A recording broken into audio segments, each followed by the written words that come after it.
And hello to you, and welcome to the Richard Nicholls podcast, the personal development podcast series that's here to help inspire, educate, and motivate you to be the best you can be. I'm psychotherapist Richard Nicholls, and this is episode 200. It's titled, To Diet or Not to Diet. And if you're ready, we'll start the show. Watcha, pod fans! Looks like summer's here for a bit. Are you beach body ready? I'm going to go out on a limb here and say yes, because all bodies are ready for a beach. I mean, half marathons and space exploration aside, they're pretty much ready for anything if we're honest. But today's episode isn't about me getting angry at people for fat shaming some people and skinny shaming others. There's too much of, oh, that person's too fat, and oh, that person's too thin. Ugh.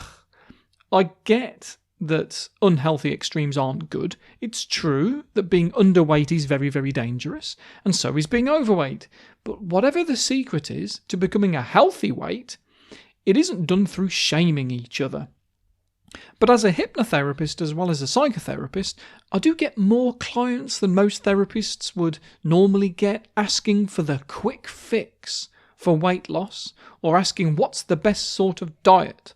So I thought I'd go through my take on dieting today. So it'll really be all about not dieting, which kind of sounds like I'm ignoring what everybody seems to be asking for, but do hear me out.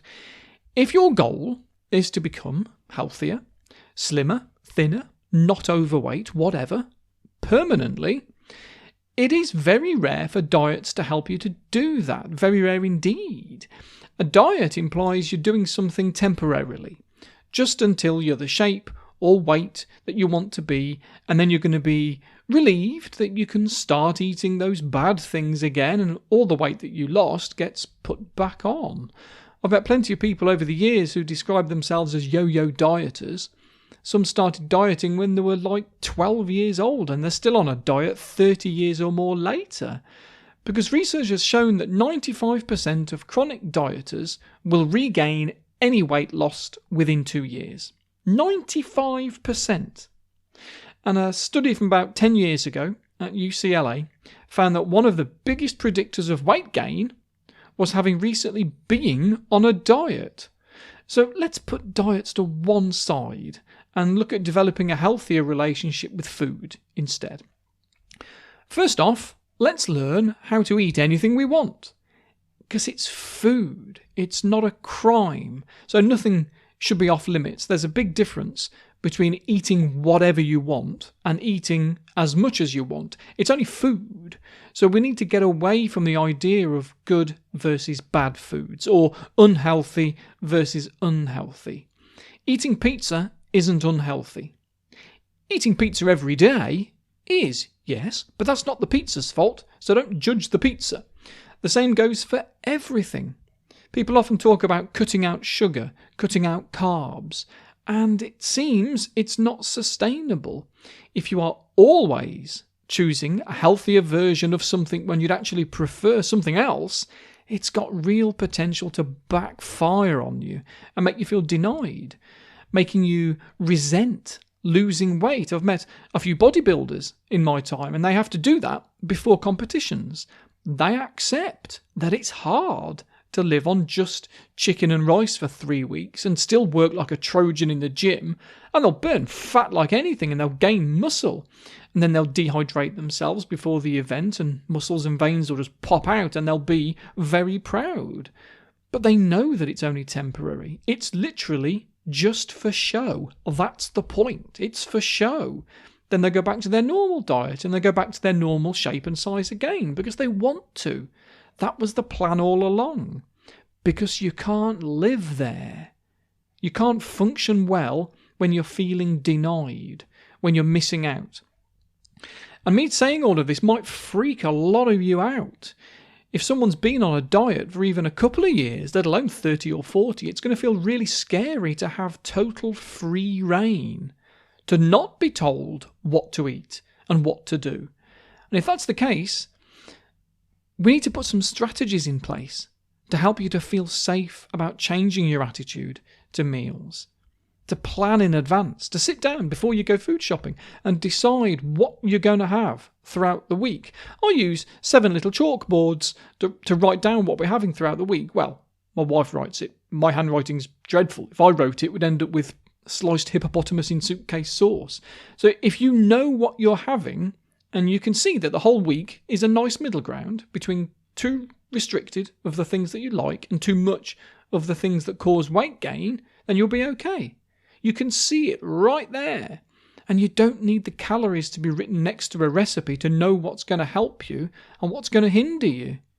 You know that sausages and burgers aren't as healthy as beans and mushrooms are. We don't need much education, if any, really.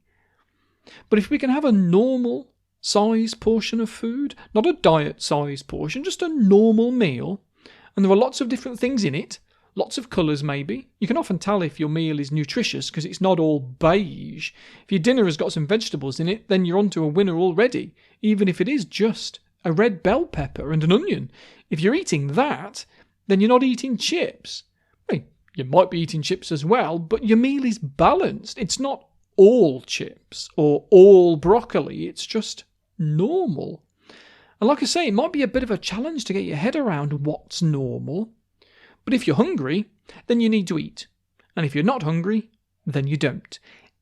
It kind of is that simple on paper. It's just putting it into practice that can be almost impossibly hard, because you might have a lifetime of associating food with guilt. And it can be hard to break the neurology of that, hard to break the habit. It starts with patience, though.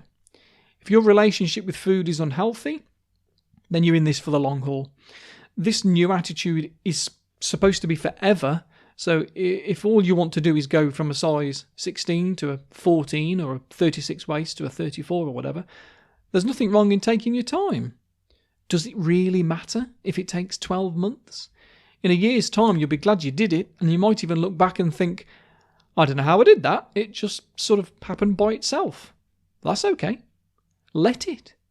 Sure, a restricting diet of 1,000 calories a day with a jog before dinner could well mean you're buying your new jeans in a month. But I tell you what, you want to keep hold of your bigger jeans because you'll probably need them in a couple of months' time. So take it easy. As with many things in life, there is no good or bad, but thinking makes it so. So be patient. And don't use hunger as a marker for success, because people do. They'll eat such small portions that they're almost always hungry. If you're actually hungry, then you need to eat. If you're no longer hungry, then it's okay to stop. That's it. Even if there's food left on your plate. If you made yourself too much, then you don't need to eat it. I don't give a toss what your mum said about eating everything on your plate if she did, and you shouldn't either. That's just what parents do. We want our kids fed. I'm a psychotherapist, and even I used to feel the urge to make my son eat just a little bit more for me when he probably wasn't even hungry anymore. Why? It's probably the same reason why we like giving pets treats. There's probably loads of reasons why it might have seemed like the right thing to say to a child, but hey, you're not a child anymore. No growing bones, no bossy parents controlling what you eat, and the past needs to stay in the past. You don't still go out of your way to watch Play School, do you, or Sesame Street? No, because you grew out of it, because you knew that it belonged to a previous version of you. It served its purpose, and now it's gone from your life. Have that same attitude towards everything that belongs in your past, food-related or not. So if on a scale of 1 to 10, 10 being so full that you feel sick, and 1 being so hungry you could pass out, then you're okay to stop once you get to 5 or 6. And if you're around 3 or 4 on the hunger scale, then you know that it's time to eat. And I know that's only a little window, but whether that's breakfast, lunch or dinner, a normal-sized portion of food will move you from 3 or 4 to 5 or 6 on the hunger scale, and you are no longer hungry and you can stop. There's a reason for the original weight gain, and portion size would likely to have been a big contributor to that, so you might have to get into the habit of either making yourself slightly smaller portions or being okay with leaving food on your plate and then throwing it away. It's not a waste. Or at least it's no more of a waste to throw it away than it would have been to eat it, even though you didn't need it and weren't even hungry. So listen to your appetite. If you're hungry, eat, and if you're not, don't. If that means you have an apple or a banana or something to keep yourself at a 4 out of 10, because you know that dinner isn't for an hour, that's fine. Or maybe even a biscuit, providing you can trust yourself to have only the one, and if you can't yet, then at least you're aware of it. And if that's the case, you nudge yourself by making sure you've got a fruit bowl with things in it. And be careful of what's called counter-regulatory eating. That's sometimes called the what the hell effect, and has an influence in lots of areas of our life, but it crops up a lot with food. So what we mean by this is the effect that having crossed some sort of imaginary line has on our behaviour. As if we go, oh, what the hell, I've eaten one biscuit, I may as well have the entire packet. And it makes absolutely no sense at all, though, does it? The what the hell effect describes the cycle you create when you indulge, regret what you've done, and then go back for more. And the trick to overriding it is self-compassion. If you automatically shift into self-criticism when you've eaten something, then you're more likely to overindulge and hurt yourself in many ways, physically and emotionally. So stop. Be okay with the fact that you weren't hungry, but you still ate a slab of dairy milk chocolate. It's done. It's the past. It can't be changed, and you have to accept it and move on without criticism. Because when you criticise, you just end up saying, oh, what the hell, I'm having something else now. And this is no secret, nothing new. There's been a couple of experiments that show this, and some were from the mid-70s. So we've known this for a long time. They got volunteers who were currently on a diet to come and take part in a study about ice cream. Some were given a milkshake beforehand, and then some weren't. The ones that were given a milkshake ate far more ice cream than the other group who didn't feel as if they had spoilt their diet. And the same thing happened when comparing people who weren't on a diet with those that were. A similar sort of experiment as with the milkshake and the ice cream one. What they did is they got a mixture of people that said they were on a diet and half that weren't, and they gave them all a slice of pizza. But some would be sitting with somebody else, and that somebody else would either be given a smaller slice than them or a bigger slice. So the genuine participants either thought of themselves as being given either a large slice or a small slice of pizza, or they had no comparison. But before they all left, they were asked to take part in a taste test of some cookies. And what they found is that the combination of being on a diet with the thought that they'd eaten a big portion meant that they ate way more cookies than the other people. The ones not on a diet ate fewer cookies. And when this study was replicated a few years later, they set it up so that everyone was offered more pizza if they wanted it. And they found that whether someone was on a diet or not, if they perceived that they'd been shortchanged, they went and got more pizza.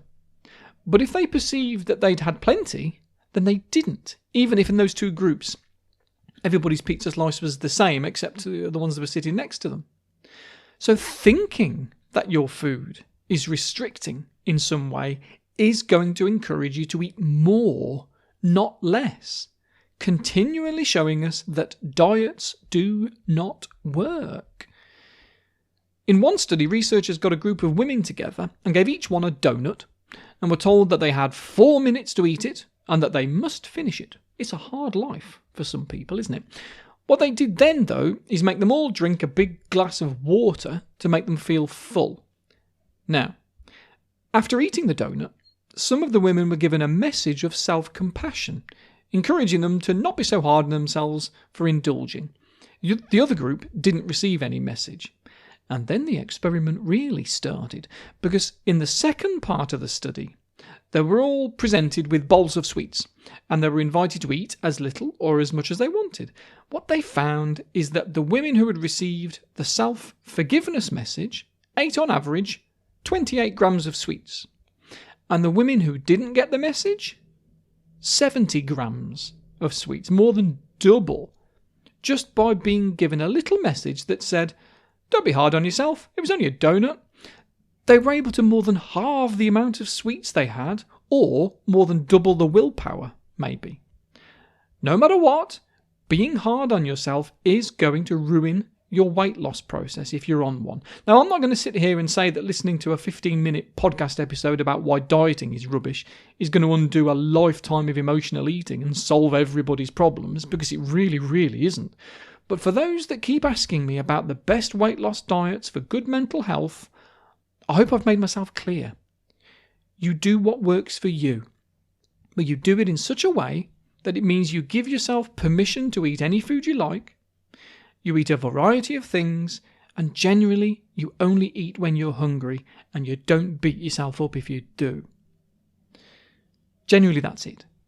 In theory, there's not much more to it. Of course, putting it into practice might be very difficult, though, and if you feel you need a counsellor or a psychotherapist to help you put some old things to bed, then do seek one out. I genuinely don't expect listening to me slag off diets for 15 minutes is suddenly going to make everything right that's been wrong in your life for 30 years or more. But what I hope is that the bare minimum it does is help you to challenge yourself if you do want to lose weight and you find yourself drawn towards those extreme diets. So, I'll love you and leave you for now. As always, if you want more, then do please consider becoming a patron. If you had, you'd have heard me talking about this 2 years ago when I first recorded an episode about it, and you'd have had plenty more besides every flipping Monday morning. And you'd have helped me with some charity stuff that I donate to as well, including helping people out financially with their therapy costs, because it's not a cheap thing. Worthwhile as it is in the hierarchy of needs, food and shelter comes before therapy does. So part of my Patreon fund goes towards things like that, and food banks and mental health charities, and even a lady called Mirgul in Kazakhstan who needed some help with her dairy farm, as she'd had a contract with a local factory to sell the milk, but needed more cows. And using Kiva, you might have heard me talk about Kiva before, great charity, I mentioned them briefly in my book. I was able to lend her some money through Kiva, which she'll turn into milk, and if somebody else then turns it into cheese, she then pays it back to Kiva and they give it back to me, if I want it, or I give it to somebody needing to repair a school roof in Liberia or something. And the same money just keeps going round and round, and I keep topping it up and topping it up. But it happens without any shareholders of any bank taking a huge cut. So we're all making the world a better place. And if you want to help me out and get, at the same time, psychotherapy audio to listen to every Monday morning alongside it, please do look me up on patreon.com. With a few more patrons, I'd like to get these episodes transcribed and then translated into various languages as well. I'll put them up on YouTube, don't know whether you know that or care, so that anyone with hearing problems can read the transcript. But it's automatic and it's not always right. But to get it spot on and to be translated properly into different languages, that'd be amazing. But it takes time and money. But I'm happy to do that. If we get enough patrons, we can do that. And I think it would be money well spent. So there's a quick insight into what goes on behind the scenes. But it's time to go because it's getting late. If I don't speak to you beforehand then, have a super couple of weeks and I'll be back next time. See you soon. Take care.